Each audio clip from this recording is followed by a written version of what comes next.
नमस्कार। आकाशवाणी जयपुर अजमेर से प्रस्तुत है प्रादेशिक समाचार।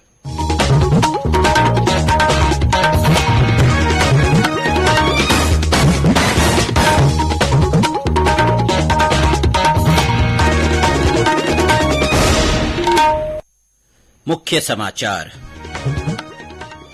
प्रधानमंत्री नरेंद्र मोदी कल स्वास्थ्य और चिकित्सा अनुसंधान विषय पर वेबिनार को संबोधित करेंगे। लोकसभा अध्यक्ष ओम बिरला ने कहा, समाज वसुधैव कुटुम्बकम की संस्कृति को मजबूत करते हैं। यह मानव सेवा और कल्याण की दिशा में अनुकरणीय है। केंद्रीय मत्स्य पशुपालन और डेयरी मंत्री परषोत्तम रूपाला ने कहा, घुमंतू जातियों के पंजीकरण, समस्या समाधान और संरक्षण के लिए एक अलग इकाई बनाई गई है। नौसेना कमांडरों का सम्मेलन कल से शुरू। रक्षा मंत्री राजनाथ सिंह आईएनएस विक्रांत पर नौसेना कमांडरों को संबोधित करेंगे। और राज्य में कई स्थानों पर अंधड़ के साथ वर्षा, कई जिलों में फसलों को नुकसान।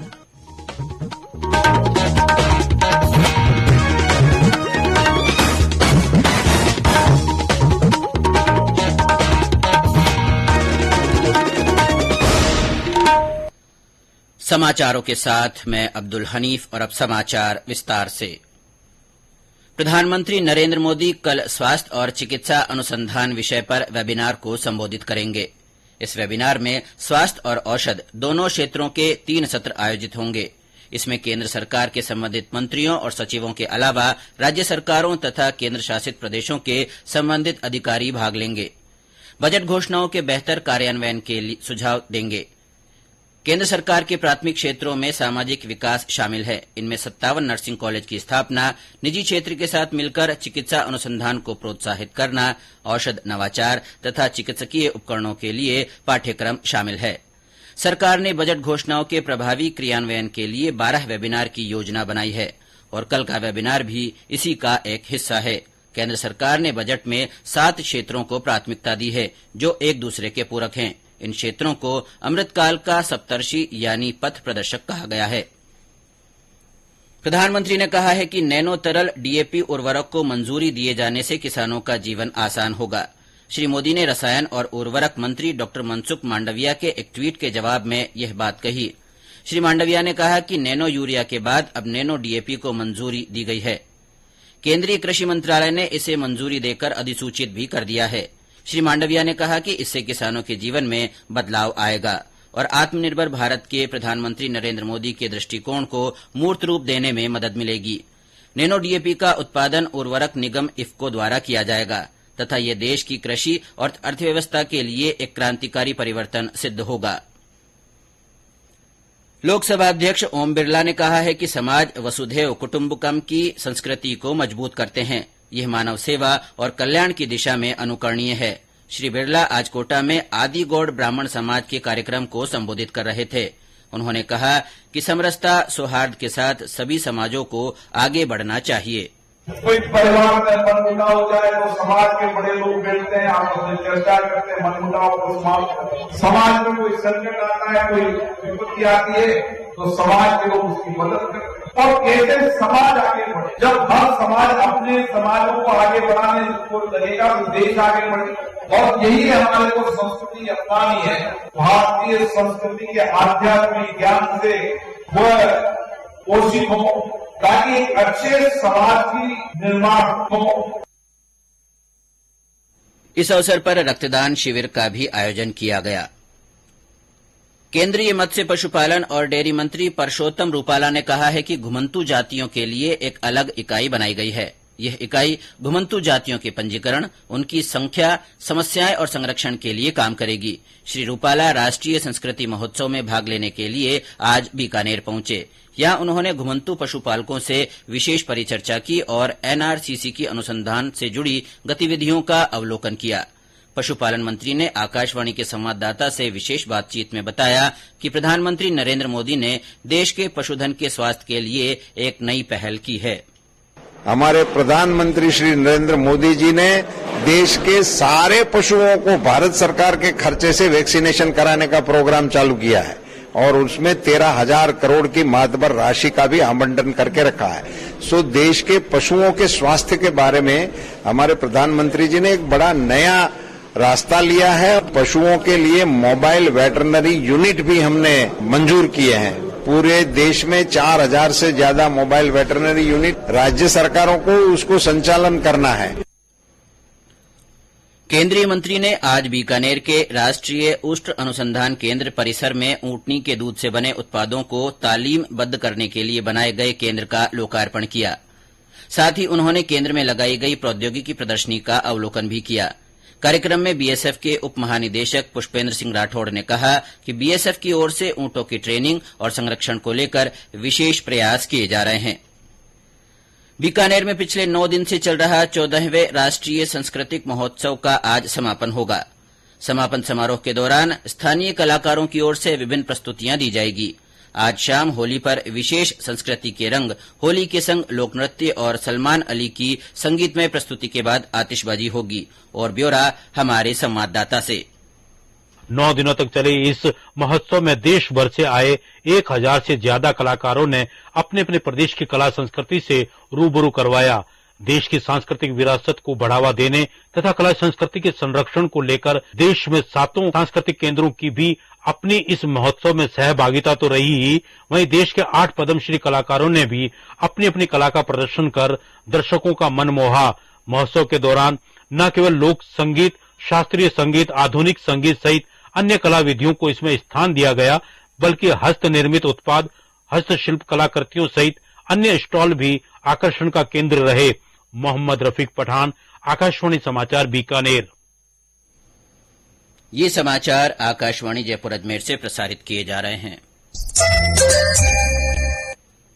समाचारों में आपका एक बार फिर से स्वागत है।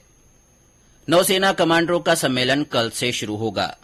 रक्षा मंत्री राजनाथ सिंह भारत के पहले स्वदेशी विमान वाहक पोत आईएनएस विक्रांत पर नौसेना कमांडरों को संबोधित करेंगे। प्रमुख रक्षा अध्यक्ष और भारतीय सेना तथा वायुसेना के प्रमुख भी अगले दिन नौसेना कमांडरों से बातचीत करेंगे।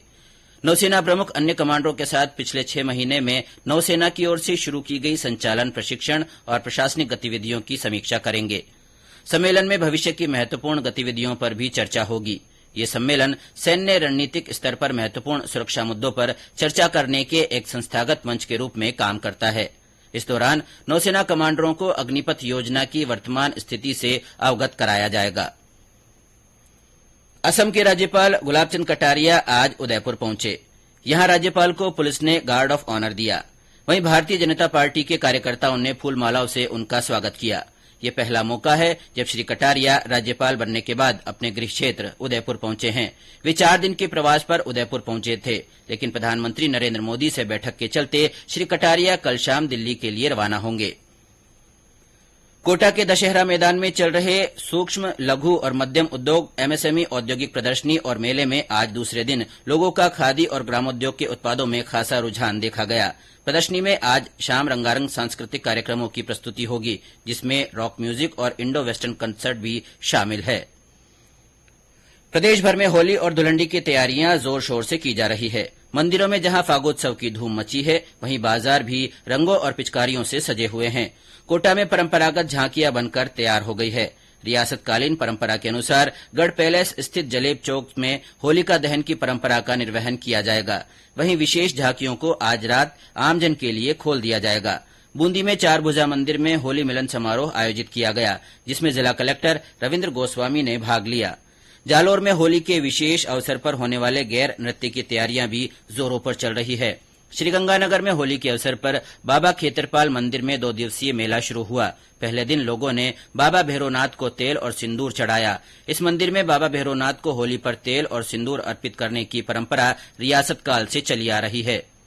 राज्यपाल कलराज मिश्र, विधानसभा अध्यक्ष डॉ सीपी जोशी और मुख्यमंत्री अशोक गहलोत ने प्रदेशवासियों को होली और धुलंडी की शुभकामनाएं दी हैं।